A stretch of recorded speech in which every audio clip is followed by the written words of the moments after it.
نحمده ونصلي على رسوله الكريم اما بعد فاعوذ بالله من الشيطان الرجيم بسم الله الرحمن الرحيم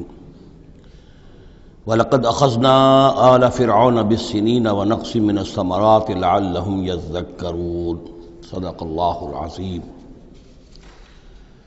آگے بڑھنے سے پہلے دو باتوں کی وضاحت ہو جائے۔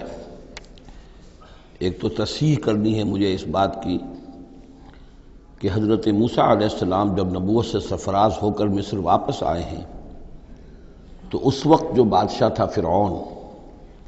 وہ اصل میں اس بادشاہ کا بیٹا تھا جس بادشاہ کے زمانے میں کہ یہ بچے کی حیثیت سے دریائے نیل سے باہر نکالے گئے تھے اور جس کی گود میں گویا کہ پلے تھے۔ وہ فرعون بھی ابھی زندہ تھا، بوڑھا ہو چکا تھا، لیکن اس کے حضرت موسیٰ علیہ السلام کے محل میں آنے تک تو کوئی اولاد نہیں ہوئی تھی۔ بعد میں اسے بھی اللہ نے ایک بیٹا دیا اور اب وہ بیٹا جوان تھا، اور وہ بیٹا جو ہے حضرت موسیٰ علیہ السلام کے ساتھ محل میں پلا بڑھا تھا، بالکل ایسے جیسے بھائی ہوتے ہیں۔ تو اس کے دل میں بھی محبت بہت تھی، گویا کہ حضرت موسیٰ کی حیثیت بڑے بھائی کی تھی، اور اس فرعون کی جس کو اب اس باپ نے تخت سے دستبردار ہو کر اپنا زندہ ہونے کے باوجود سارے امور سلطنت جو ہے تفویض کر دیے تھے اپنے اس بیٹے کو، اس کے دل میں بھی محبت تھی اور اس نے بھی قتل کرنے سے گریز کیا۔ دوسری بات جو آخری آیت تھی 15ویں رکوع کی، یہ ہمارے لیے خاص طور پر لمحہ فکریہ ہے، مسلمانان پاکستان کے لیے، کہ ہم نے بھی تحریک پاکستان جو چلائی تو ہندوؤں کے غلبے کے خوف سے کہ اگر ہندوستان ایک وحدت کی حیثیت سے آزاد ہوا اور جو جدید دنیا کا جمہوری اصول ہے ون مین ون ووٹ، تو ہندو جو ہے اتنے غالب ہو جائیں گے کہ ہمیں دبا لیں گے، ہمیں ایکسپلائٹ کریں گے، ہماری تہذیب، تمدن، دین، مذہب، عقیدہ، زبان، ہر چیز کو برباد کریں گے۔ تو اللہ تعالیٰ نے ہمیں اس تحریک پاکستان میں جو بھی ہم نے کوشش کی اس میں کامیابی دی، اور بالکل یہی الفاظ وَيَسْتَخْلِفَكُمْ فِي الْأَرْضِ، اور تمہیں زمین میں طاقت عطا کرے، قوت عطا کرے، حکومت عطا کرے، فَيَنْظُرَ كَيْفَ تَعْمَلُونَ، پھر وہ دیکھے گا تم کرتے کیا ہو، تمہاری روش کیا رہتی ہے، تم پھر کیا طرز عمل اختیار کرتے ہو، تم واقعتاً اللہ کے بندے بنتے ہو اور اللہ ہی کی حکومت قائم کرتے ہو،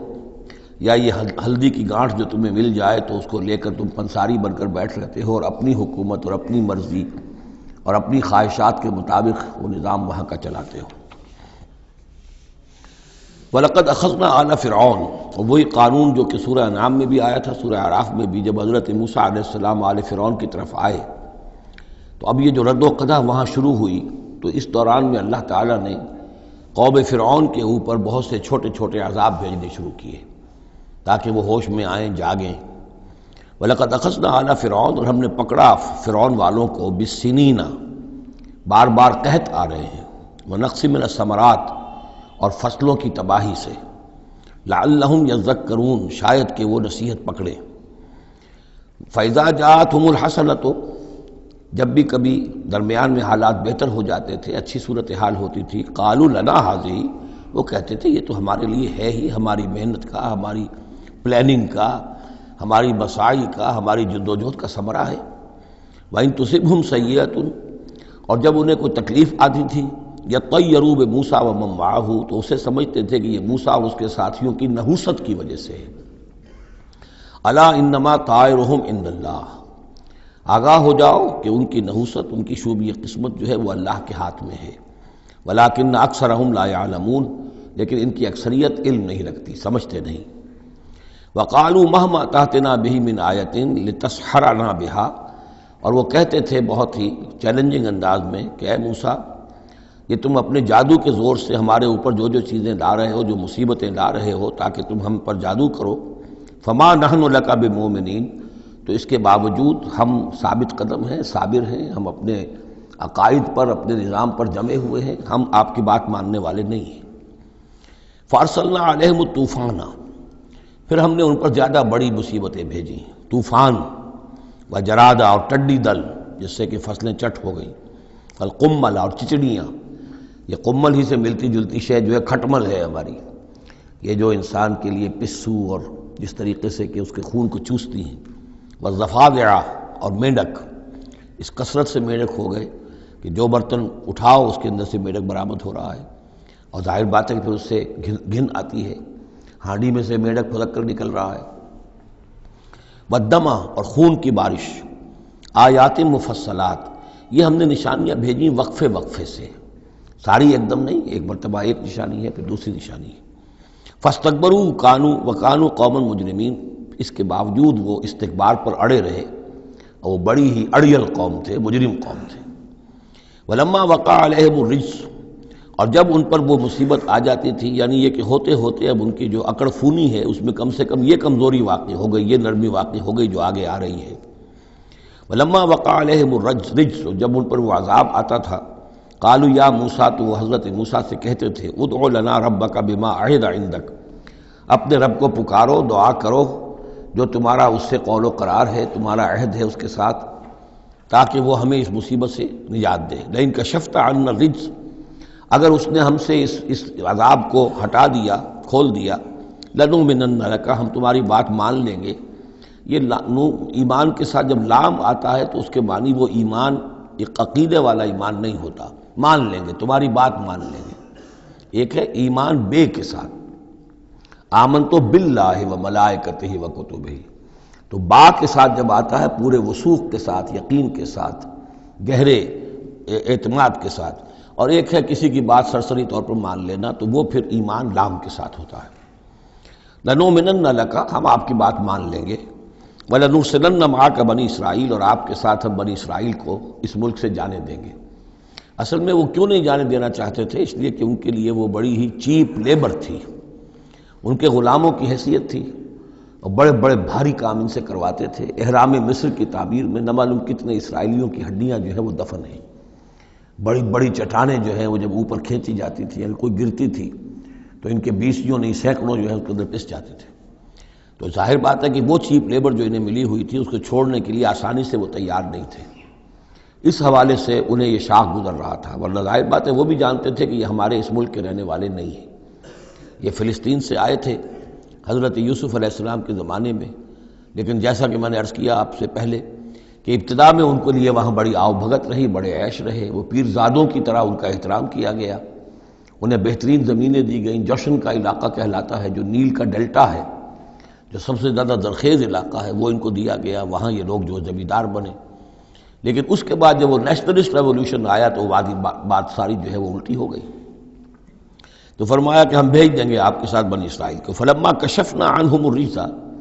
لیکن جب ہم ان سے وہ مصیبت کو دور کر دیتے تھے، الی اجل ہم بالغوہ، ایک مدت تک کے لیے کہ جس تک وہ پہنچ جائیں، لیکن ظاہر بات ہے کہ ہر ایک چیز کے لیے ایک مدت ہے، اس کے اندر ہی وہ بات ختم ہوتی ہے۔ اذا ہم ینکثون، تو پھر وہ اپنے عہد سے پھر جاتے تھے، اپنا وہ وعدہ جو تھا وہ اس کو توڑ دیتے تھے۔ فانتقمنا منہم، اب now cutting a long story short, بس ہم نے ان سے انتقام لیا۔ فاغرقناہم فی الیم، اور ہم نے انہیں سمندر میں غرق کر دیا، بانہم کذبوا بآیاتنا، اس لیے کہ انہوں نے ہماری آیات کو جھٹلایا، وکانوا عنہا غافلین، اور یقیناً وہ ہماری ان آیات سے تغافل برتتے رہے۔ وَأَوْرَثْنَا الْقَوْمَ الَّذِينَ كَانُوا يُسْتَضْعَفُونَ مَشَارِقَ الْأَرْضِ وَمَغَارِبَهَا الَّتِي بَارَكْنَا فِيهَا، اور وارث بنا دیا ہم نے اس زمین کے مشرق و مغرب کا جس کو کہ ہم نے بابرکت بنایا ہے۔ یہاں میں مشارق الارض آ کر ذرا بات کے سمجھنے میں مشکل ہو جاتی ہے، یہ خاص ایک ترتیب ہے رزم کے حوالے سے۔ مراد یہ ہے کہ اس زمین کا وارث بنا دیا جس زمین کو ہم نے بابرکت بنایا ہے، اس کے مشرق اور مغرب پر قبضہ دلا دیا اس قوم کو کہ جس کو دبا لیا گیا تھا۔ یہ زمین فلسطین ہے، ارض فلسطین، اس لیے کہ قرآن مجید میں بھی ہے الذی بارکنا حولہ، سبحان الذی اسری بعبدہ لیلا من المسجد الحرام الی المسجد الاقصی الذی بارکنا حولہ لنریہ من آیاتنا۔ تو یہ سرزمین فلسطین جو ہے یہ اس اعتبار سے بھی مبارک ہے کہ سینکڑوں انبیاء یہاں رہے اور دفن ہوئے، حضرت ابراہیم علیہ السلام کے بعد سے لے کر، اور یہ کہ نہ معلوم کتنے طویل عرصے تک یہ انبیاء کا مدفن بھی رہا اور ان کا مسکن بھی رہا۔ پھر یہ کہ بڑی زرخیز علاقہ بھی ہے۔ تو ہم نے اس قوم کو کانوا یستضعفون، جو دبا لیے گئے تھے مصر میں، جو دبے ہوئے تھے، پسے ہوئے تھے، ان کو وارث بنا دیا۔ اس زمین کے مشرق اور مغرب کا، مشارق الارض و مغاربہ التی بارکنا فیہا، جس میں ہم نے برکتیں رکھی ہیں۔ وتمت کلمۃ ربک الحسنی علی بنی اسرائیل، اور تیرے رب کی اچھی بات، اچھا وعدہ بنی اسرائیل کے حق میں پورا ہو گیا، بما صبروا، جو صبر انہوں نے کیا، یعنی جو بھی سختیاں آئیں حضرت موسیٰ علیہ السلام کے ساتھ، جو بھی لوگ ان میں سے ایمان لائے تھے انہوں نے واقعتاً ثابت قدمی دکھائی، اور یہ کہ اس صبر کی وجہ سے اللہ تعالیٰ کا وعدہ ان پر پورا ہوا۔ وَدَمَّرْنَا مَا كَانَ يَصْنَعُ فِرْعَوْنُ وَقَوْمُهُ، اور ہم نے تباہ و برباد کر دیا جو کچھ کے بنایا تھا فرعون نے اور اس کی قوم نے، وَمَا كَانُوا يَعْرِشُونَ، اور جو وہ اونچے اونچے کرتے تھے، محل بناتے تھے یا کچھ اور اونچی اونچی ٹٹیاں چڑھاتے تھے اپنے انگوروں کی بیلوں کے لیے، ان سب کو ہم نے جو ہے ختم کر کے رکھ دیا۔ اب یہ جو تھا ان کا سفر مصر سے اور جو یہ صحرائے سینا تک آئے، اس کا تذکرہ جو ہے کئی مرتبہ اس سے پہلے مدنی صورتوں میں بھی آ چکا ہے، لیکن اب کچھ واقعات وہ بیان ہو رہے ہیں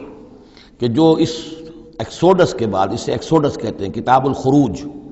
یعنی یہ جو باب ہے اولڈ ٹیسٹمنٹ کا، ایکسوڈس، نکلنا، مصر سے نکلنا، اس کے حالات۔ وَجَاوَزْنَا بِبَنِي إِسْرَائِيلَ الْبَحْرَ، اور پار اتار دیا ہم نے بنی اسرائیل کو سمندر کے یا دریا کے، فَأَتَوْا عَلَىٰ قَوْمٍ، تو ان کا گزر ہوا، پہنچے وہ ایک ایسی قوم پر، يَعْكُفُونَ عَلَىٰ أَصْنَامٍ لَهُمْ، جو اعتکاف کرتے تھے اپنے اپنے بتوں کا۔ یہ لفظ ذرا یہاں پر نوٹ کیجئے، اعتکاف کرنا۔ اصل میں جو فلسفہ ہے بت پرستی کا، جسے کہ آج کے دور میں ڈاکٹر رادھا کرشنن، جو ایک زمانے میں ہندوستان کے صدر بھی رہے ہیں، بہت بڑے فلسفی تھے، بلکہ ایک دور میں یوں سمجھیے کہ دنیا میں دو ہی فلسفیوں کا ڈنکا بج رہا تھا، ایک فلسفی مذہبی قسم کا اور وہ ڈاکٹر رادھا کرشنن تھے، اور ایک فلسفی ملحد قسم کا وہ برٹرنڈ رسل تھا، اور یہ دونوں تقریباً ایک ہی عمر کے ہم عمر، اور دونوں ہی 90 سے اوپر ہو کر فوت ہوئے ہیں۔ تو ڈاکٹر رادھا کرشنن نے ہندوستان کے فلسفے کو گویا کہ زندہ کر دیا اپنی تصنیفات کے ذریعے سے۔ اس نے بت پرستی کا جو فلسفہ بیان کیا وہ یہ کہ ہم یہ نہیں سمجھتے کہ ان بتوں میں کچھ ہے، یہ تو اصل میں بت تو ہم کسی ڈیٹی، کوئی بھی دیوی یا دیوتا کے نام پر مناتے ہیں، اس کے دھیان کرنے کے لیے، کنسنٹریشن نہیں ہو سکتی، خوگرے پیکرے محسوس ہے انسان کی نظر۔ انسان جو ہے مراقبہ کرتا ہے، اگر آپ جو مراقبہ کرنا چاہتے ہیں، اللہ کے ساتھ دھیان لگانا چاہتے ہیں، کیسے لگائیں؟ لیکن اگر کسی تصویر کو سامنے رکھ لیں تو پھر توجہ کو مرکوز کرنا آسان ہو جائے گا۔ یہ ہے ان کا فلسفہ بت پرستی کا۔ تو اعتکاف اسی کو کہتے ہیں، جو ابھی آپ جن کو بھی اللہ توفیق دے گا اصل صحیح ہو کہ سال میں یہ 10 دن آدمی نکال لے کہ اپنی توجہات کو ہر چیز سے، دنیاوی معاملات سے، ان سے ہٹا کر اور اللہ تعالیٰ کی ذات پر وہ مرکوز کرے، ذکر پر، توجہ پر اور دعا پر، مناجات پر، یہ اعتکاف ہے۔ تو انہوں نے بت اپنے بنائے ہوئے تھے اور ان بتوں کا اعتکاف کرتے تھے۔ قالوا یا موسیٰ اجعل لنا الہا کما لہم آلہہ، انہوں نے کہا کہ اے موسیٰ ہمارے لیے بھی کوئی الہ بنا دو، معبود بنا دو، کوئی ایسی نشانی ہو جس کو کہ ہم ذریعہ بنائیں، اس کے اوپر اعتکاف کریں، گیان دھیان کا مرکز اس کو بنا لیں۔ قال انکم قوم تجہلون، حضرت موسیٰ نے فرمایا کہ تم جہل کا ارتکاب کر رہے ہو، کیا بات کہہ رہے ہو؟ ان ہؤلاء متبر ما هم فیہ، یہ لوگ جس چیز میں ہیں یہ تو ہلاک ہونے والے ہیں، برباد ہونے والے ہیں۔ وباطل ما كانوا يعملون، اور جو کچھ یہ کر رہے ہیں وہ سب باطل ہے، اس کی کوئی حقیقت نہیں ہے۔ قال غیر اللہ ابغیکم الہا، حضرت موسیٰ نے فرمایا کہ کیا میں اللہ کے سوا تمہارے لیے کوئی الہ تلاش کروں؟ وہو فضلکم علی العالمین، اور اس نے تو تمہیں فضیلت دی ہے تمام جہان والوں پر۔ وَإِذْ أَنْجَيْنَاكُمْ مِنْ آلِ فِرْعَوْنَ، اور ذرا یاد کرو جب کہ ہم نے تمہیں نجات دی آل فرعون سے۔ یسومونکم سوء العذاب، یہ الفاظ جو کہ تم سورہ بقرہ میں بھی آئے ہیں اور اس کے بعد بھی آئے ہیں۔ یسومونکم سوء العذاب، وہ تمہیں مبتلا کیے ہوئے تھے بدترین عذاب میں۔ یقتلون ابناءکم ویستحیون نساءکم، وہ قتل کر ڈالتے تھے تمہارے بیٹوں کو اور زندہ رکھتے تھے تمہاری بیٹیوں کو۔ وفی ذالکم بلاء من ربکم عظیم، اور یقیناً اس میں تمہاری رب کی طرف سے بہت بڑی آزمائش تھی۔ وَوَعَدْنَا مُوسَىٰ 30 لَيْلَةً، اور ہم نے بلایا موسیٰ کو 30 راتوں کے لیے، عام طور پر دن رات، لیکن یہ کہ عربی میں جو محاورہ ہے وہ رات ہی کا ذکر کرتے ہیں۔ 30 راتوں کے لیے وَأَتْمَمْنَاهَا بِعَشْرٍ، روایات سے معلوم ہوتا ہے کہ اولین جو تھی طلبی وہ 30 رات کے لیے ہوئی تھی، لیکن اس میں جو چلہ تھا جو حضرت موسیٰ علیہ السلام کو کاٹنا تھا، اس میں روزہ بھی تھا مسلسل 30 دن کا، تو اس میں یہ ہے کہ کسی وقت ان سے ضبط نہیں ہو سکا اور مسواک کر لی تھی، وہ جو روزے کی وجہ سے منہ کے اندر ایک طرح کی بو پیدا ہو جاتی ہے، اس کو برداشت نہ کر سکے، تو اس کی پاداش میں، اب یہ روایات ہیں، میں نہیں کہہ سکتا کہ کس حد تک ان میں صحت ہے، فَأَتْمَمْنَاهَا بِعَشْرٍ، تو مکمل کر دیا ہم نے اس مدت کو 10 دن سے اور، فَتَمَّ مِيقَاتُ رَبِّهِ 40 لَيْلَةً، تو وقت مدت پوری ہو گئی اس کے رب کی، یعنی 40 راتیں۔ یہیں سے ہمارے ہاں تصوف میں اہل صوفیہ نے 40 کا یہ چلہ کشی، 40 دن 40 رات کا چلہ کاٹنا، یہ جو ہے نکالا ہے۔ وقال موسیٰ لأخیہ ہارون، اور کہا موسیٰ نے اپنے بھائی ہارون سے علیہ السلام، اخلفنی فی قومی، آپ میری نیابت کیجئے میری قوم میں جا رہا ہوں، مجھے اللہ تعالیٰ نے طلب فرمایا کوہ طور پر،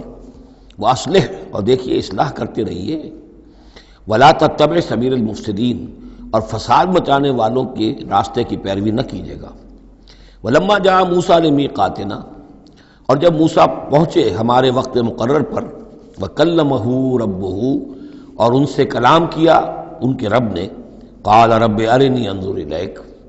انہوں نے درخواست کی پروردگار مجھے اپنا دیدار عطا فرما، مجھے دکھا کہ میں تجھے دیکھوں۔ قال لن ترانی، اللہ نے فرمایا تم مجھے ہرگز نہیں دیکھ سکتے، ولکن انظر الی الجبل، لیکن ذرا اس پہاڑ کو دیکھو، فإن استقر مکانہ، اگر وہ اپنی جگہ پر کھڑا رہ جائے، برداشت کر جائے ہماری تجلی کو، فسوف ترانی، تو تم بھی سوچنا کہ شاید ہمیں دیکھ سکو۔ فلما تجلی ربہ للجبل، جب اللہ نے اپنی تجلی ڈالی پہاڑ پر، اب یہ جلی کہتے ہیں روشن چیز کو، جلی شے روشن، تجلی یہ باب تفاعل ہے، کسی شے کا خود روشن ہو جانا، تو اللہ تعالیٰ کی یہ ذات کی تجلی ہے کہ جو پہاڑ پر ڈالی گئی، جعلہ دکن، جس سے کہ وہ پہاڑ جو ہے وہ بالکل ریزہ ریزہ ہو گیا، وخر موسیٰ صاعقا، اور حضرت موسیٰ علیہ السلام بھی تجلی باری تعالیٰ کے اس بالواسطہ مشاہدے کے نتیجے میں بھی وہ بے ہوش ہو کر گر پڑے۔ فلما افاقا،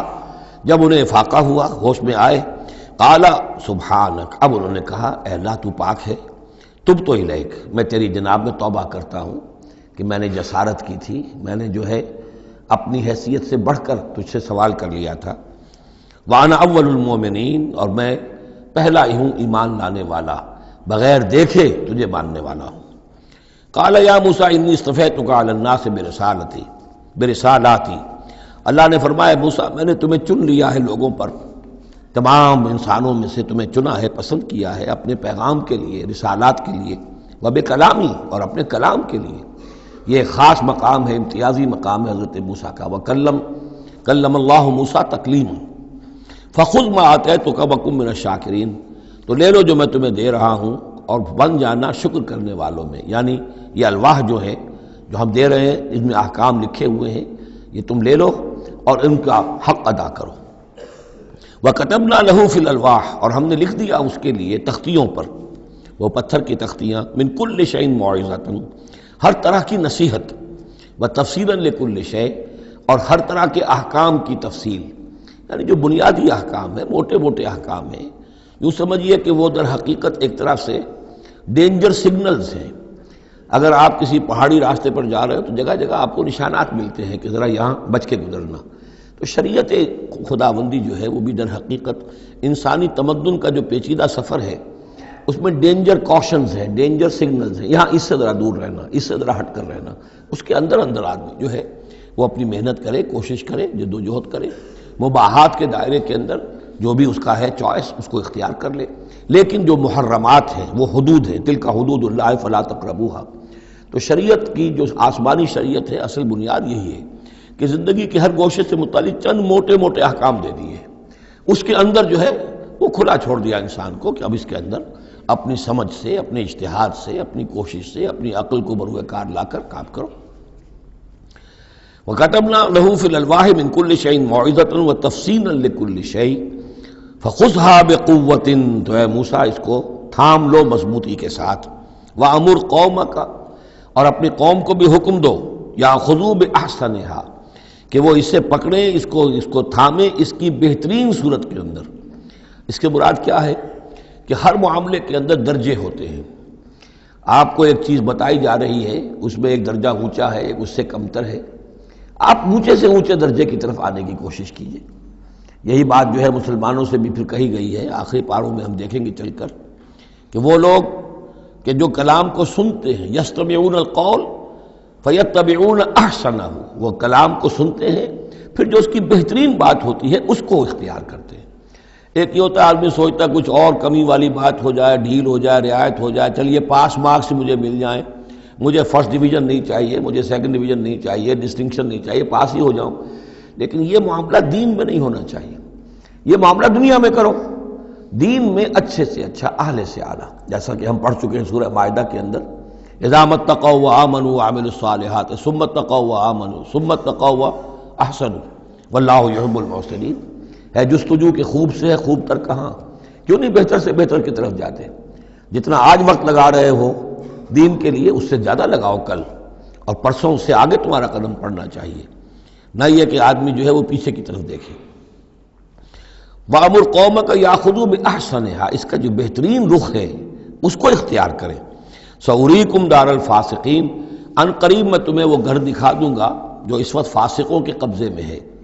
یعنی یہاں جو کچھ ہوا ہے، کوہ طور جو ہے وہ سمجھ لیجئے کہ وہ سینائی پیننسلا کا جو ساؤدرن ٹپ ہے وہاں پر ہے تقریباً کوہ طور۔ تو گویا کہ خلیج سویز کو کراس کیا یا کہیں سے کسی جھیل کو کراس کر کے مصر سے آئے سینائی پیننسلا میں، پھر یہ کہ خلیج سویز کے ساتھ ساتھ ہو کر ساؤدرن ٹپ تک پہنچ گیا پورا قافلہ، یہاں پڑاؤ رہا ان کا طویل عرصے تک، اور یہیں پر پھر حضرت موسیٰ علیہ السلام طلب کیے گئے کوہ طور پر، وہاں سے اب واپس آ گئے۔ اب ان سے کہا گیا کہ آگے بڑھو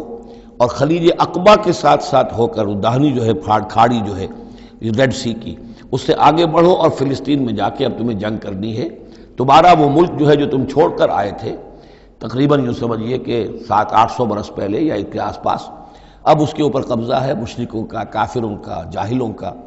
اب اس اپنی سرزمین کو ان سے آزاد کرانے کے لیے اب تمہیں جہاد کرنا ہے، وہ جس کا ذکر ہم سورہ مائدہ میں پڑھا ہے، تو اس کا یہاں پر تذکرہ ہو رہا ہے۔ سأُرِيكُمْ دَارَ الْفَاسِقِينَ، یعنی وہ فلسطین تک اب میں تمہیں لے جاؤں گا اور تمہیں دکھا دوں گا وہ جگہ جو تمہارا اصل مسکن ہے، اور اس کے لیے یہ ہے کہ تمہیں اب ان فاسقوں کو وہاں سے نکالنا ہوگا۔ سأصرف عن آیات الذین یتکبرون فی الارض بغیر الحق، میں پھیر دوں گا اپنی آیات سے ان لوگوں کے رخ کو جو زمین میں ناحق تکبر کرتے ہیں۔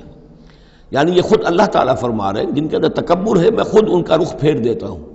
وہ ہماری آیات کو دیکھتے ہی نہیں، سمجھتے ہی نہیں، اس لیے کہ تکبر ہے۔ تکبر وہ شے ہے جو اللہ کو سب سے زیادہ ناپسند ہے۔ فرمایا گیا ہے ایک حدیث میں، حدیث قدسی میں، الکبر ردائی، تکبر میری چادر ہے۔ تو اگر کوئی اور تکبر کرتا ہے تو گویا کہ میری چادر میرے شانے سے وہ گھسیٹ رہا ہے، تو اس کے خلاف میرا اعلان جنگ ہے۔ ایک اور حدیث میں فرمایا لن يدخل الجنہ من کان فی قلبہ مثقال حبۃ من کبر، جنت میں کبھی داخل نہیں ہو سکے گا وہ شخص جس کے دل میں دانے کے برابر بھی تکبر ہے۔ تکبر سب سے بڑا روگ ہے۔ تو جن لوگوں کے اندر تکبر ہے ہم ان کا رخ پھیر دیتے ہیں اپنی آیات سے، ہم انہیں اس کا اہل نہیں سمجھتے کہ وہ ہماری آیات کو سمجھیں اور دیکھیں۔ وَإِن يَرَوْا كُلَّ آیَةٍ لَا يُؤْمِنُوا بِهَا، اور اگر وہ سرسری طور پر دیکھ بھی لیں، ساری نشانیاں دیکھ لیں، تب بھی وہ ایمان لانے والے نہیں ہیں۔ وَإِن يَرَوْا سَبِيلَ الرُّشْدِ لَا يَتَّخِذُوهُ سَبِيلًا، اور اگر وہ دیکھ بھی لیں کامیابی کا اور سعادت کا اور ہدایت کا راستہ، تب بھی اس راستے کو اختیار نہیں کریں گے۔ وَإِن يَرَوْا سَبِيلَ الْغَيِّ يَتَّخِذُوهُ سَبِيلًا، اور جب بھی ان کے سامنے آئے گا کجی کا راستہ، ٹیڑھ کا راستہ، گمراہی کا راستہ، اسے وہ اختیار کریں گے۔ یعنی یہ ساری چیزیں ان کی کس وجہ سے ہیں کہ ان کے دلوں میں تکبر ہے۔ ذالک بانہم کذبوا بآیاتنا، یہ اس لیے کہ انہوں نے ہماری آیات کو جھٹلایا اپنے تکبر کی بنیاد پر، وکانوا عنہا غافلین، اور اس سے تغافل برتتے رہے۔ والذین کذبوا بآیاتنا ولقاء الآخرۃ، اور جو لوگ بھی جھٹلائیں گے ہماری آیات کو اور آخرت کی ملاقات کو، حبطت اعمالہم، ان کے سارے اعمال حبط ہو جائیں گے۔ اپنی جگہ وہ بڑی نیکیاں کما رہے ہوں، جیسے کہ قریش مکہ تھے، ہم کعبے کی خادم ہیں، کعبے کی خدمت کر رہے ہیں، کعبے کو صاف رکھتے ہیں، حاجیوں کو دودھ پلاتے ہیں، پانی پلاتے ہیں، ان کے سارے عمل حقارت ہو جائیں گے۔ هل یجزون الا ما كانوا يعملون، اور ان کو نہیں دیا جائے گا بدلے میں مگر وہی کچھ جو وہ کرتے تھے۔ واتخذ قوم موسیٰ من بعدہ من حلیہم عجلا جسدا لہ خوار، اور بنا لیا موسیٰ کی قوم نے ان کے بعد، حضرت موسیٰ علیہ السلام جب چلے گئے کوہ طور پر تو پیچھے یہ ایک فتنہ اٹھا ہے سامری، یہ سامری جو ہے اس نے فتنہ اٹھایا، اور جو کچھ ان لوگوں کے پاس، اسرائیلیوں کے پاس جو ان قبطیوں کے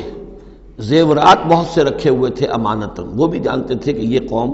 یہ چونکہ ابراہیم کی نسل میں سے ہیں تو یہ امانت دار ہیں، جب یہ وہاں سے چلے تو وہ سارے جو ہیں وہ زیورات بھی وہ لے کر آ گئے تھے اپنے دشمنوں کے، ان زیورات کو لے کر اس نے گلایا، آگ میں تبایا، گلایا، اور اس سے ایک بچھڑے کی شکل بنائی، اور کچھ ایسی کاریگری رکھی کہ اس میں سے ہوا جب گزرتی تھی ایسے سوراخ رکھ دیے کہ اس میں سے ایسی آواز آتی تھی جیسے کہ بچھڑا جو ہے وہ بول رہا ہے، اور اس نے کہا یہ ہے تمہارا خدا۔ یہ موسیٰ تو بھول گیا، موسیٰ کو مغالطہ ہو گیا، وہ کہاں گیا ہے، کس خدا سے ملنے گیا، خدا تو یہ ہے۔ اور اس میں بھی ایک اور بات دوسری جگہ پر آ جائے گی، یہاں تو نہیں ہے، کہ حضرت موسیٰ علیہ السلام اصل میں اپنے اشتیاق اور محبت اور شوق اور جذبے کی وجہ سے قبل از وقت چلے گئے تھے، جو وقت معین تھا کوہ طور پر آنے کا اس سے پہلے۔ تو اللہ نے جواب طلبی کی تھی، ما عجلک عن قومک یا موسیٰ، اے موسیٰ اپنی قوم کو چھوڑ کر پہلے کیسے آ گئے ہو؟ اور انہوں نے جواب دیا، اجلت الیک رب لترضیٰ، پروردگار میں جلدی آیا تاکہ تو راضی ہو جائے، تو میرا شوق دیکھ، میرا اشتیاق دیکھ، تیری محبت، تجھ سے گفتگو اور کلام کی جو میرے اندر شوق ہے اس کی وجہ سے آیا ہوں۔ تو گویا کہ وہ تو شاباش کی توقع رکھتے تھے، یہاں ڈانٹ پڑ گئی، ما عجلک عن قومک یا موسیٰ قال عجلت الیک رب لترضیٰ، لیکن اللہ نے فرمایا فإنا فتنا قومک من بعدک، تمہاری اس عجلت کی وجہ سے ہم تمہاری قوم کو تمہارے بعد فتنے میں ڈال چکے ہیں۔ تو جلدی خیر کے لیے بھی نہیں کرنی چاہیے، خیر کے کام کو بھی عین وقت پر سہج پکے سو میٹھا ہو۔ تو اضلھم السامری نے انہیں گمراہ کر دیا ہے، وہ تذکرہ ہو رہا ہے۔ من حلیہم، زیوروں سے، عجلاً جسداً، ایک بدن سا بنایا بچھڑے کا سا، لہو خوار، جس میں گائے کی سی آواز آتی تھی۔ الم یروا انہ لا یکلمہم، کیا انہوں نے یہ نہیں غور کیا کہ وہ نہ ان سے بات کر سکتا ہے، وہ گدھے کی سی یا گھوڑے کی سی یا بچھڑے کی سی آواز سے تو کوئی بات نہیں بنتی، ولا یہدیہم سبیلا، نہ انہیں وہ کوئی راستہ بتا سکتا ہے۔ اتخذوہ وکانوا ظالمین، انہوں نے اسی کی عبادت شروع کر دی، اسے معبود بنا لیا، اور وہ تھے بہت ظالم۔ ولما سقط فی ایدیہم ورأوا انہم قد ضلوا، اور جب ان کے ہاتھوں کے طوطے اڑ گئے، پچھتاوا ہوا، یعنی ان میں سے بھی گویا کہ 3 حصوں میں قوم تقسیم ہو گئی۔ ایک قوم، بڑا حصہ قوم کا وہ رہا جو اس گناہ میں شریک نہیں ہوا، ایک حصہ وہ تھا کہ جو کچھ دیر کے لیے شریک رہا لیکن فوراً ہوش میں آ گیا بعد میں، تیسرا حصہ وہ تھا جو حضرت موسیٰ علیہ السلام کی واپسی تک اس پر اڑا رہا، جازم رہا۔ تو یہاں اس درمیانی طبقے کا ذکر ہو رہا ہے، وَلَمَّا سُقِطَ فِي أَيْدِيهِمْ وَرَأَوْا أَنَّهُمْ ضَلُّوا، جب ان کے ہاتھوں کے طوطے اڑ گئے، ان کے پچھتاوا طاری ہوا، اور انہوں نے سوچا ہم تو گمراہ ہو گئے، یہ ہم کیا کر بیٹھے۔ قَالُوا لَئِن لَّمْ يَرْحَمْنَا رَبُّنَا، انہوں نے کہا کہ اگر ہمارے رب نے ہم پر رحم نہ فرمایا، وَيَغْفِرْ لَنَا، اور اگر ہمیں بخش نہ دیا، لَنَكُونَنَّ مِنَ الْخَاسِرِينَ، تو ہم تو ہو جائیں گے بہت خسارے والوں میں سے۔ وَلَمَّا رَجَعَ مُوسَىٰ إِلَىٰ قَوْمِهِ غَضْبَانَ أَسِفًا، تو جب موسیٰ لوٹے اپنی قوم کے پاس، غضبان آصفا، غضبان یہ فعلان کے وزن پر، رحمان کے وزن پر، نہایت غضبناک۔ حضرت موسیٰ علیہ السلام کا مزاج بھی جلالی تھا، پھر یہ کہ اتنی بڑی گمراہی، اور یہ اللہ تعالیٰ نے کوہ طور ہی پر بتا دیا تھا کہ تمہاری قوم پیچھے فتنے میں پڑ چکی ہے اور وہ گمراہ ہو چکی ہے۔ فَإِنَّا فَتَنَّا قَوْمَكَ مِن بَعْدِكَ وَأَضَلَّهُ السَّامِرِي، تو وہاں سے آئے ہی ہیں تو غضبناک تھے، غضبان آصفا، نہایت افسوس میں بھی اور سخت غضبناک۔ قال بئس ما خلفتمونی من بعدی، یہ خطاب حضرت ہارون سے بھی ہو سکتا ہے اور اپنی پوری قوم سے بھی ہو سکتا ہے۔ بری ہے میری نیابت جو تم نے کی ہے میرے بعد، عاجلتم امر ربکم، تم نے اپنے رب کے معاملے کے اندر جلدی کی، میرا انتظار کرتے، اگر اس نے کچھ بنا ہی دیا تھا، کوئی شوبدہ دکھایا تھا، میرے آنے تک انتظار کر لیتے، میں تمہیں بتاتا اس کی حقیقت کیا ہے۔ وَأَلْقَى الْأَلْوَاحَ، اور انہوں نے وہ جو تختیاں لے کر آئے تھے کوہ طور سے تورات والی، وہ تو ایک طرف ڈال دیں۔ وَأَخَذَ بِرَأْسِ أَخِيهِ يَجُرُّهُ إِلَيْهِ، اور غضبناک ہو کر اپنے بھائی حضرت ہارون علیہ السلام کے سر کے بال پکڑ لیے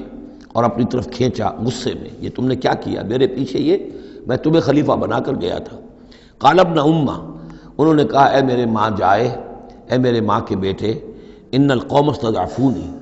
قوم نے مجھے دبا لیا تھا، مجھے بے بس کر دیا تھا، وقادوا یقتلوننی، اور وہ تو میرے قتل پر آمادہ ہو گئے تھے، میں نے انہیں روکا، میں نے منع کیا،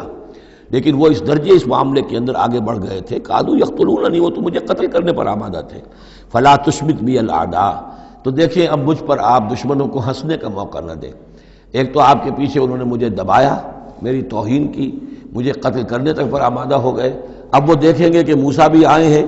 تو میرے بال آپ پکڑ کر کھینچ رہے ہیں اور میری توہین کر رہے ہیں، تو اس پر تو دشمن اور ہنسے گا۔ فلا تشمت بی الاعداء، شماتت اعداء یہ ہمارے ہاں پھر اردو زبان میں محاورہ ہے۔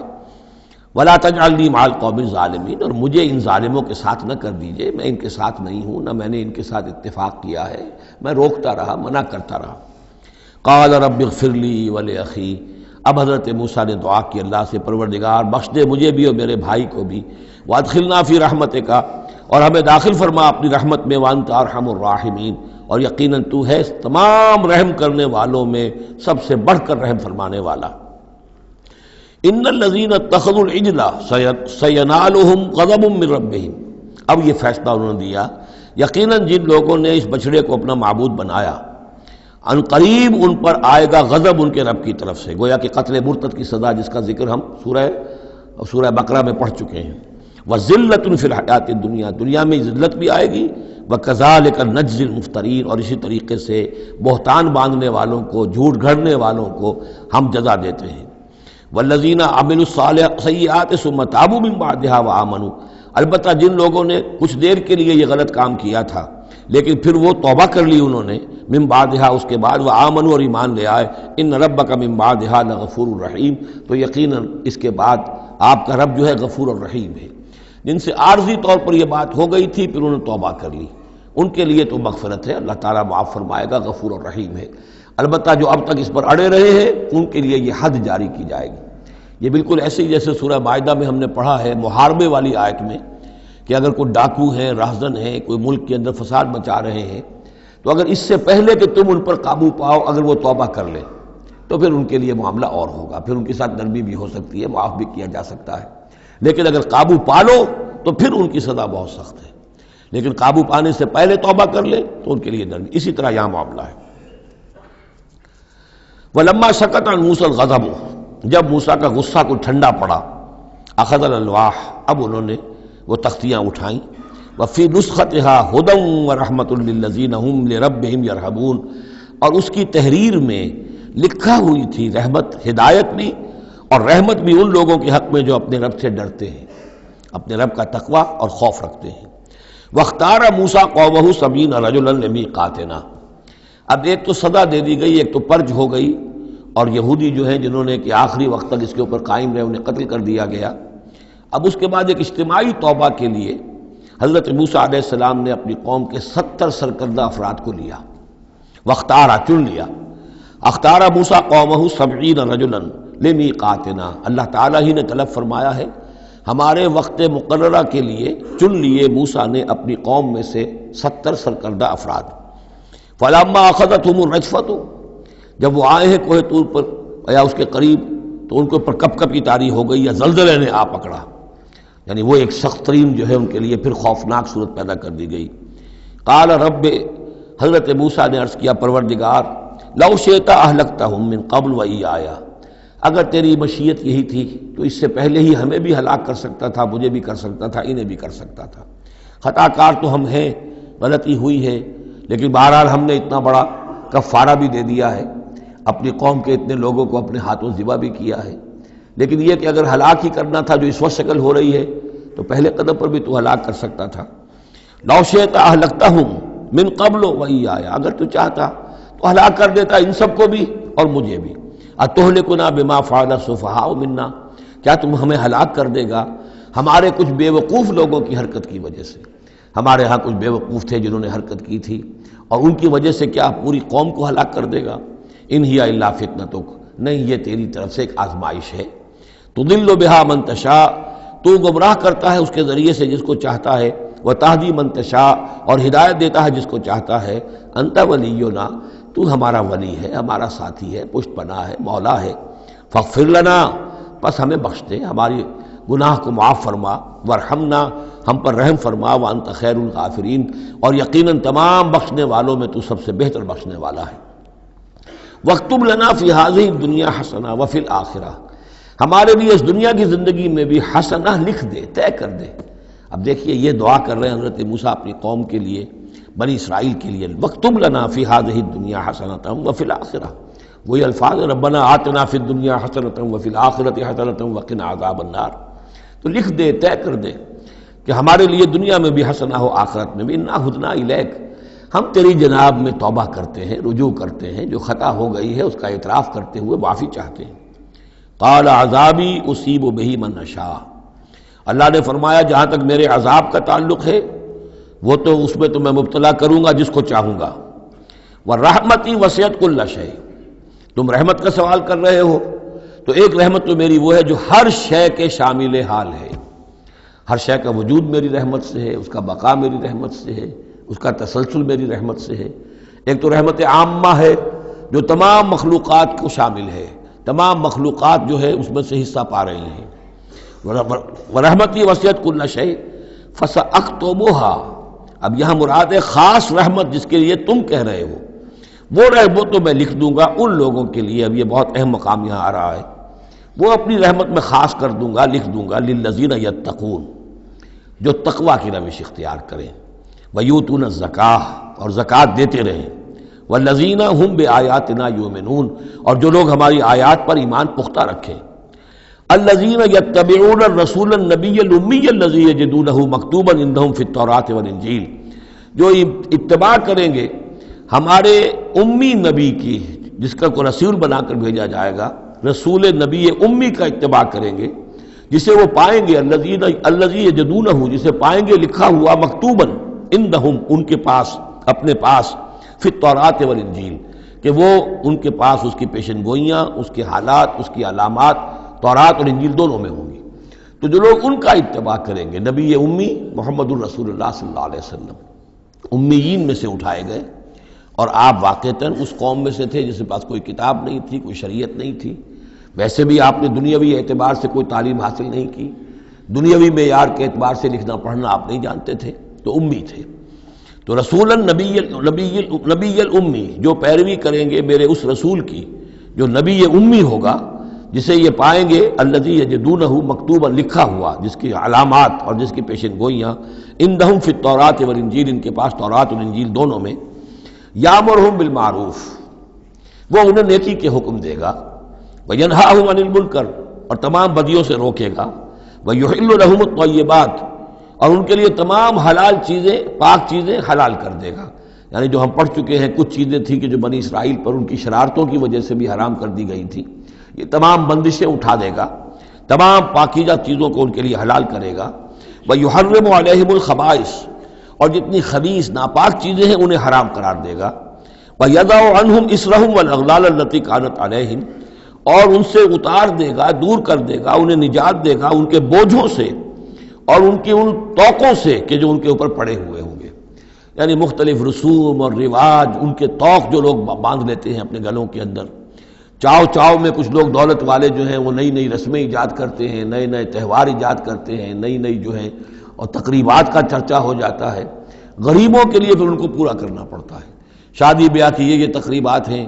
اب جن کے پاس حرام کی دولت کے انبار جمع ہیں، ان کے لیے تو اپنی دولت مندی کے اظہار کا موقع ہے، کیسے پتہ چلے گا ہم دولت مند ہیں؟ اسی طریقے سے جیسے کہ ہندوؤں کے ہاں بنیے کی دولت یا لگتی تھی مکان پر یا بیاہ شادی پر، باقی کھانا پینا ان کے ہاں نہیں تھا، نہ اچھا پہننا، نہ اچھا کھانا، نہ اچھا پینا، لیکن مکان بنائیں گے تو عالیشان، اور دوسرے یہ کہ شادی کریں گے تو پھر ٹھاٹ کے ساتھ۔ یہی ہمارے ہاں بھی معاملے چلے آ رہے ہیں، وہ ہندوانہ پس منظر ہے اور اس میں رسومات ہیں۔ اب یہ امیروں کے لیے تو چونچلے ہیں، غریبوں کے لیے یہ اسر اور اغلال ہیں۔ اسر وہ بوجھ کو جن کو لے کے چل نہ سکے، نتیجہ کیا نکلتا ہے؟ بچیاں بیٹھی ہوئی ہیں، ہاتھ پیلے نہیں ہو سکتے، شادی نہیں ہو سکتی، نہ نومن تیل ہو، نہ رادہ ناچے، نہ سارے تقاضے پورے ہوں، نہ شادی ہو سکے۔ تو یہ جو اسر اور اغلال لوگوں نے، پھر یہ کہ جو سوشل ایولیوشن کہہ لیجئے یا جو بھی اس کے اندر تنزل ہوا ہے، جس کے نتیجے میں لوگوں کے اوپر طرح طرح کی قیدیں آ گئی ہیں، کہیں جو ہے وہ جاگیرداری نظام آ گیا ہے، اس کی قید ہے، کہیں بادشاہت ہے، امپیریلزم ہے، اس کی قید ہے، کہیں سرمایہ دارانہ نظام ہے، اس کا تشدد ہے۔ تو محمد جب آئیں گے یہ اللہ تعالیٰ فرما رہے ہیں، تو ان تمام قیدوں سے نجات دلائیں گے، ان تمام بوجھوں سے نوع انسانی کو نجات دیں گے، عدل اور قسط کا نظام قائم کریں گے، تو وہ چاہے رسومات کی شکل میں ہو اور چاہے یہ کہ ایک نظام ظالمانہ ایکسپلائٹیٹو اگر نظام ہے، ریپریسو نظام ہے، تو اس کو ہٹا کر فالذین آمنوا بہ۔ اب یہ جو الفاظ آ رہے ہیں اس آیت مبارکہ کے، یہ بہت اہم ہے، اس پر میرا ایک پورا کتابچہ موجود ہے کہ جس کا عنوان ہے نبی اکرم صلی اللہ علیہ وسلم سے ہمارے تعلق کی بنیادیں۔ فالذین آمنوا بہ گنتی کر لیجئے، تو جو لوگ ان پر ایمان لائیں گے، پہلی شرط ہے ایمان، وعزروہ، اور ان کا ادب کریں گے، ونصروہ، اور اس کی مدد کریں گے، واتبعوا النور الذی انزل معہ، اور اس نور کی پیروی کریں گے جو ان کے ساتھ نازل کیا جائے گا۔ اولئک ھم المفلحون، یہی لوگ ہوں گے فلاح پانے والے۔ اللہم ربنا اجعلنا منہم۔ اب یہاں تھوڑی سی وضاحت کر لیجئے، فالذین آمنوا بہ، وہ لوگ جو اس پر ایمان لائیں گے۔ ایمان کے دو تقاضے سمجھ لیجئے، ایک تقاضا اطاعت، لا یؤمن احدکم حتی یکون ہواہ طبعا لما جئت بہ، تم میں سے کسی شخص کا مجھ پر ایمان نہیں ہے جب تک کہ اس کی خواہش نفس تابع نہ ہو جائے اس کے جو میں لے کر آیا ہوں، جو احکام میں لے کر آیا ہوں۔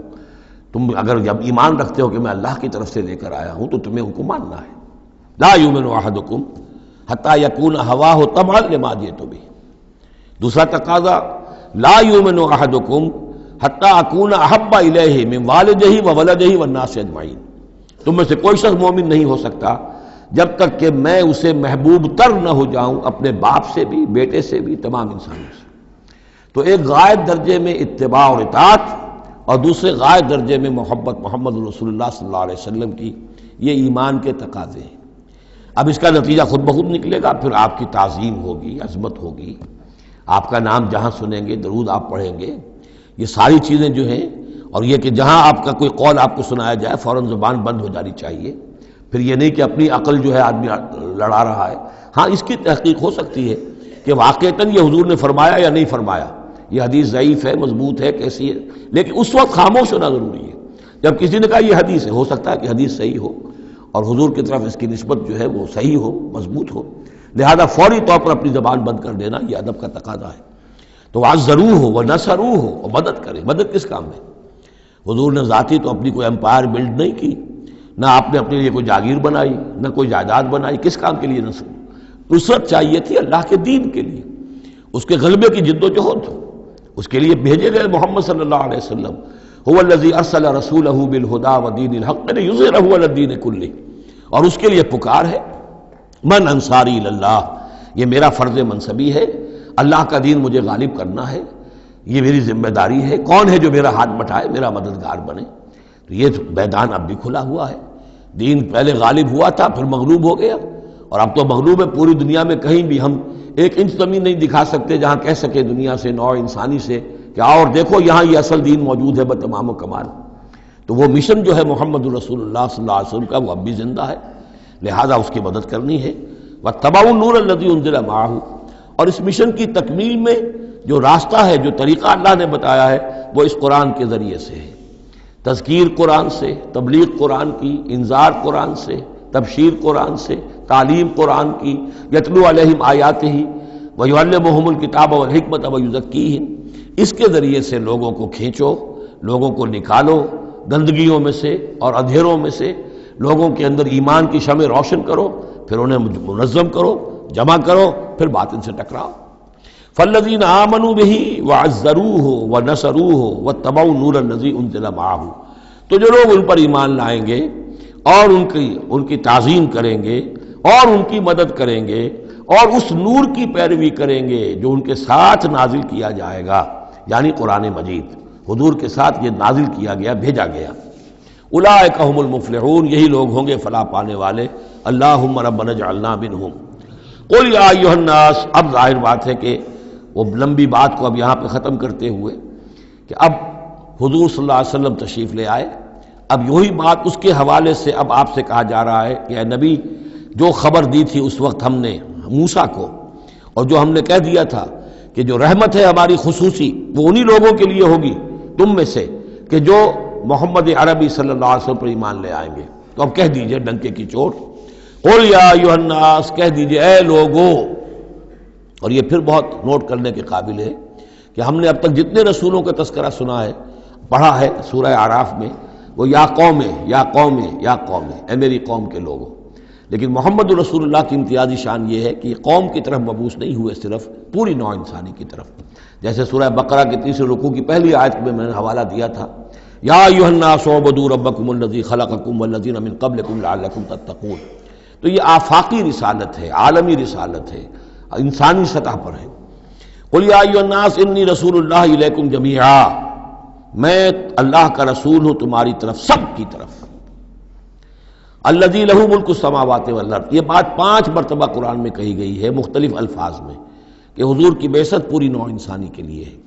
جس میں سب سے نمایاں آیت وہ ہے وما ارسلناک الا کافۃ للناس بشیرا ونذیرا، ہم نے نہیں بھیجا ہے محمد آپ کو مگر پوری نوع انسانی کے لیے بشیر اور نذیر بنا کر۔ باقی یہ کہ اور مختلف اسالیب میں 4 مرتبہ اور یہ بات آئی ہے کہ آپ کی بعثت جو ہے کسی خاص قوم، کسی خاص ملک، کسی خاص رنگ اور نسل کے لوگوں، کسی خاص قبیلے کی طرف نہیں ہے، بلکہ پوری نوع انسانی کی طرف ہے۔ قل یا ایھا الناس انی رسول اللہ الیکم جمیعا الذی لہ ملک السماوات والارض، میں اس اللہ کا رسول ہوں جس کے لیے آسمان اور زمین کی بادشاہی ہے۔ لا الہ الا ہوا، اس کے سوا کوئی معبود نہیں۔ یحیی و یمیت، وہی زندہ رکھتا ہے اور وہی موت وارد کرتا ہے۔ فآمنوا باللہ، تو ایمان لاؤ اللہ پر، ورسولہ النبی الامی الذی، اور اس کے اس رسول پر جو نبی امی ہے، اور جو یؤمن باللہ وکلماتہ، جو ایمان رکھتا ہے اللہ پر اور اس کے کلام پر، اس کے کلمات پر، اس کی باتوں پر، واتبعوہ، اور اس کی پیروی کرو، لعلکم تہتدون، تاکہ تم ہدایت پاؤ۔ یہ گویا کہ اعلان عام ہوا محمد رسول اللہ صلی اللہ علیہ وسلم کا کہ وہ جو بات اللہ تعالیٰ نے حضرت موسیٰ سے کہی تھی، یہ اس کے مطابق میری بعثت ہوئی ہے۔ اور اب گویا کہ جیسا کہ میں نے آپ کو بتایا تھا، یہ تمہید ہے، تیاری ہو رہی ہے، چونکہ اب مدینے کی طرف سفر کرنا ہے۔ یہ صورت پہلے نازل ہو گئی ہے تاکہ وہ ذہن تیار ہو جائے اس کے لیے کہ اب یہود کے 3 بڑے بڑے قبیلے وہاں پر آباد ہیں، ان سے براہ راست اب سابقہ پیش آئے گا۔ ابھی تک براہ راست خطاب یہود سے نہیں ہوا، یا بنی اسرائیل سے کوئی خطاب نہیں، گفتگو ہو رہی ہے محمد رسول اللہ سے یا اہل مکہ سے یا حضور کی وساطت سے مسلمانوں سے۔ لیکن یہ کہ وہ باتیں ساری وہ آ رہی ہیں کہ جن کا اب محل جو ہے واضح ہو جائے گا ہجرت کے بعد۔ وَمِن قوم موسیٰ أُمَّةٌ يَهْدُونَ بِالْحَقِّ وَبِهِ يَعْدِلُونَ، اور موسیٰ کی قوم میں یقیناً کچھ لوگ ایسے تھے، امتن ایسے لوگ تھے کہ جو حق کی ہدایت دیتے تھے۔ یعنی یہ تو نہیں ہو سکتا اتنے جلیل القدر پیغمبر کے کوئی بھی ساتھی نہ ہو، حواری نہ ہو، یا بڑی اکثریت ان کی جو ہے ناہنجاروں پر رہی مشتمل، لیکن بہرحال ان کے ساتھ ایک جماعت ان کے حواریین کی، ان کے ساتھیوں کی۔ وَمِن قوم موسیٰ أُمَّةٌ يَهْدُونَ بِالْحَقِّ وَبِهِ يَعْدِلُونَ، ایسی قوم ان کے اندر رہی ہے، قوم موسیٰ میں سے ایسی لوگ، ایسی جماعت جو حق ہی کی ہدایت بھی دیتے تھے اور حق ہی کے ساتھ فیصلے بھی کرتے تھے، عدل بھی کرتے تھے۔ وَقَطَّعْنَاهُمْ اثْنَتَيْ عَشْرَةَ أَسْبَاطًا أُمَمًا، اور ہم نے انہیں علیحدہ علیحدہ کر دیا 12 بڑی بڑی قبیلوں کی جماعت میں، اسباط امما، بار جماعتیں بن گئیں علیحدہ علیحدہ، ان کی امتیں بن گئیں، علیحدہ قبیلے بن گئے، کیونکہ یہ 12 بیٹے تھے حضرت یعقوب علیہ السلام کے، اور ان میں سے ہر ایک سے ایک قبیلہ چلا ہے۔ تو ابھی وہ انسان کا جو تمدنی ارتقاء جو ہے ابھی قبائلی دور میں تھا، لہذا اس قبائلی نظام ہی کو اللہ تعالیٰ نے ان کے لیے باقی رکھا۔ چنانچہ پانی بھی جب دیا تو 12 چشمے، تاکہ ہر قبیلے کا چشمہ علیحدہ ہو اور یہ آپس میں لڑیں جھگڑے نہیں۔ ہر قبیلے کا کوئی اپنا سردار ہے، اس کا اپنا ایک نظام ہے، کوئی نزاع ہو گیا ہے تو وہ آپس میں اس کو حل کر سکتے ہیں، لیکن اگر بین القبائل معاملہ ہو جائے تو پھر اس کو حل کرنا جو ہے مشکل ہو جائے گا۔ وَأَوْحَيْنَا إِلَىٰ مُوسَىٰ إِذِ اسْتَسْقَاهُ قَوْمُهُ، اور ہم نے وحی کی موسیٰ کی طرف جب کہ پانی طلب کیا ان سے اس کی قوم نے، أَنِ اضْرِب بِعَصَاكَ الْحَجَرَ، کہ اپنے اسی عصا سے، اپنی لاٹھی سے ضرب لگائیے چٹان پر۔ فَانْبَجَسَتْ مِنْهُ اثْنَتَا عَشْرَةَ عَيْنًا، تو اس میں سے 12 چشمے پھوٹ بہے۔ یہ بات ہم پڑھ چکے ہیں سورہ بقرہ میں۔ قَدْ عَلِمَ كُلُّ أُنَاسٍ مَشْرَبَهُمْ، ہر قبیلے نے، ہر قوم نے پہچان لیا، معین کر لیا اپنے مشرب کو۔ مشرب یہ بھی اس میں ظرف ہے، پینے کی جگہ، اپنا گھاٹ معین ہو گیا، یہ چشمہ ہمارا، یہ چشمہ ان کا، یہ چشمہ ان کا ہے، یہ بنی لاوی کا ہے، یہ فلاں کا ہے، بنی یہودا کا ہے۔ وَظَلَّلْنَا عَلَيْهِمُ الْغَمَامَ، اور ہم نے ان کے اوپر سائبان ابر کا طاری کر دیا تاکہ دھوپ سے بچیں. وانزلنا علیہم المن والسلویٰ، اور ہم نے ان پر من اور سلویٰ کے ذریعے انہیں خوراک بہم پہنچائی. اتارا ان پر ہم نے من اور سلویٰ. کلوا من طیبات ما رزقناکم، کھاؤ ان پاکیزہ چیزوں میں سے کہ جو ہم نے تمہیں رزق میں دی ہیں. وما ظلمونا، اور انہوں نے کوئی ہم پر ظلم نہیں کیا. ہم پر کیا ظلم کر سکتے تھے، ہمارا کیا بگاڑ سکتے تھے. پہلے بھی یہ الفاظ آئے ہیں، کہیں میں تیزی میں غلط ترجمہ کر گیا ہوں کہ ہم نے ان پر کوئی ظلم نہیں کیا. وما ظلمناہم ہوتا تو ہم نے ان پر ظلم نہیں کیا. وما ظلمونا، انہوں نے ہمارا کیا بگاڑا، ہمارا کیا بگاڑ لیں گے. ایک حدیث قدسی میں آتا ہے کہ اے میرے بندو، اگر تم سب کے سب اولین اور آخرین اور انس اور جن سب بدترین جیسے ہو سکتا ہے تم میں سے کوئی شخص ویسے بن جاؤ، تب بھی میرے خزانے میں کوئی کمی نہیں آئے گی. اور تم سب کے سب اولکم وآخرکم وانسکم وجنکم سب کے سب مل جاؤ اور بہترین میرے مطیع بن جاؤ، میرے بندگی کرنے والے بن جاؤ، میرے خزانے میں کوئی اضافہ نہیں ہوگا، میں تو غنی ہوں. تو وما ظلمونا، انہوں نے ہم پر ہمارا کچھ نہیں بگاڑا. ولکن کانوا انفسہم یظلمون، لیکن وہ خود اپنی ہی جانوں پر ظلم کرتے رہے. وَإِذْ قِيلَ لَهُمُ اسْكُنُوا هَٰذِهِ الْقَرْيَةَ، اور یاد کرو جب کہ ان سے کہا گیا تھا کہ آباد ہو جاؤ اس بستی میں. یہ جیریکو، اریحا، پہلا شہر فلسطین کا کہ جو یوشع ابن نون جوشع ان کی سرکردگی میں جب بنی اسرائیل نے قتال کیا ہے پھر، تو یہ پہلا شہر فتح ہوا. جب ان سے کہا گیا کہ اب اس میں تم رہ سکتے ہو، بس جاؤ. وَكُلُوا مِنْهَا حَيْثُ شِئْتُمْ، اور اس میں سے جو بھی چاہو، جہاں سے بھی چاہو تم کھاؤ. وَقُولُوا حِطَّةٌ، اور دیکھو استغفار کرتے رہو، کہتے رہو اے اللہ ہمارے گناہ جھاڑ دے، ہماری کوتاہیاں، ہماری جو بھی کوئی کمیاں رہ گئی ہیں ان کو پورا کر دے. وَادْخُلُوا الْبَابَ سُجَّدًا، اور جب داخل ہو شہر کے دروازے میں تو سر جھکا کر داخل ہو، تمہاری گردنیں اکڑی ہوئی نہ ہو. نغفر لکم خطیئاتکم، ہم تمہاری جو بھی خطائیں ہیں وہ بخش دیں گے، جو بھی غلطیاں ہوئی ہیں فروغ گزاشتیں ہوئی ہیں ان سب سے درگزر فرمائیں گے. سنزید المحسنین، اور نہ صرف یہ کہ وہ خطائیں معاف کر دیں گے، جو ان میں سے محسن ہوں گے تم میں سے انہیں تو اب اور دیں گے، ان کے درجات بلند کریں گے، ان کو اور اونچے سے اونچے مراتب عطا کریں گے. فبدل الذین ظلموا منہم قولا غیر الذی قیل لہم، تو بدل دیا ان میں سے جو ظالم تھے، گناہ گار تھے، ایک ایسی بات کو کہ جو ان سے کہی گئی تھی اس کی بجائے. یعنی وہ کہا گیا تھا حطتن حطتن حنطتن حنطتن، ہمیں گیہوں چاہیے گیہوں چاہیے. فارسلنا علیہم رجزا من السماء، تو ان پر ہم نے آسمان سے ایک عذاب بھیج دیا. جن لوگوں نے وہ غلط حرکت کی تھی ان پر پلیگ آئی اور وہ سب کے سب ہلاک ہو گئے. بما کانوا یظلمون، بسبب ان کے اس ظلم کے جو انہوں نے اپنے آپ پر کیا تھا. واسألہم عن القریۃ التی کانت حاضرۃ البحر، اور ذرا ان سے سوال کیجئے اس بستی کے بارے میں کہ جو ساحل سمندر پر تھی، حاضرۃ البحر، سمندر کے کنارے پر تھی. یہ اب اصحاب سبت کا واقعہ آ رہا ہے. اس یادونا، اور عام طور پر خیال یہ کہ جو ایلات کی بندرگاہ ہے یہاں پر یہ واقعہ ہوا تھا. اب بھی وہ ایلات کی بندرگاہ ہے. 1967 میں جو جنگ ہوئی تھی عرب اور اسرائیل جنگ، اس میں اصل میں اسی ایلات کی بندرگاہ کا گھیراؤ کر لیا تھا صدر ناصر صاحب نے،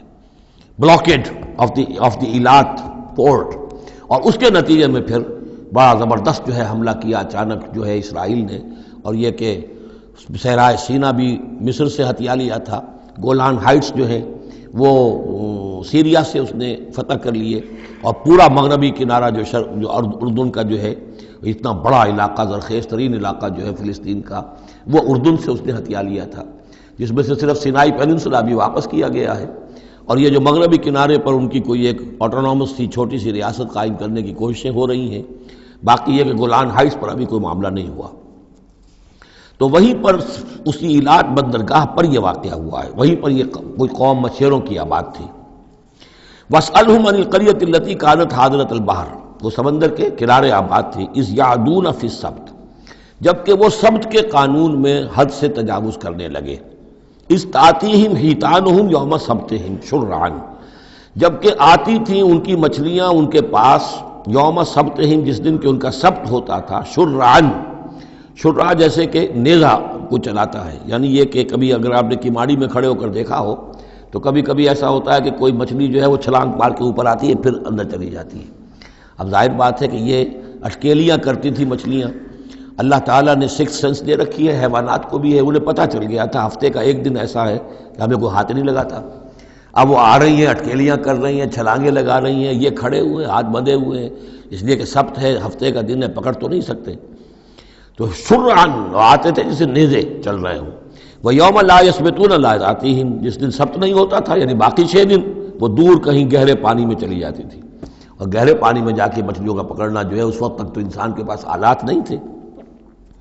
کذالک نبلوہم بما کانوا یفسقون، اس طرح ہم نے انہیں آزمایا تھا، ایک بڑی آزمائش میں ڈال دیا کہ دیکھیں یہ کتنے ثابت قدم رہتے ہیں، شریعت کے حکم پر قائم رہتے ہیں اور فاقہ برداشت کر لیتے ہیں، یا یہ کہ شریعت کے ساتھ کوئی استہزاء کرتے ہیں، تمسخر کرتے ہیں. وَإِذْ قَالَتْ أُمَّةٌ مِّنْهُمْ، یہاں بھی نوٹ کر لیجئے کہ جیسے وہاں معاملہ ہوا 3 حصوں میں یہ قوم تقسیم ہو گئی. ایک حصہ وہ تھا کہ جس نے اس گناہ میں حصہ نہیں لیا اور وہ منع بھی کرتا رہا کہ مت کرو، دیکھو نہیں منکر کا فریضہ سر انجام دیتا رہا. یہ اللہ تعالیٰ کا، وہ کرتے کیا تھے؟ ہفتے کے روز گئے، گڑھے کھودے اور سمندر کا پانی اس میں لے آئے ساحل کے ساتھ گڑھے کھود کر، تو اس کے ساتھ مچھلیاں بھی آ گئیں، واپسی کا راستہ کر دیا بند.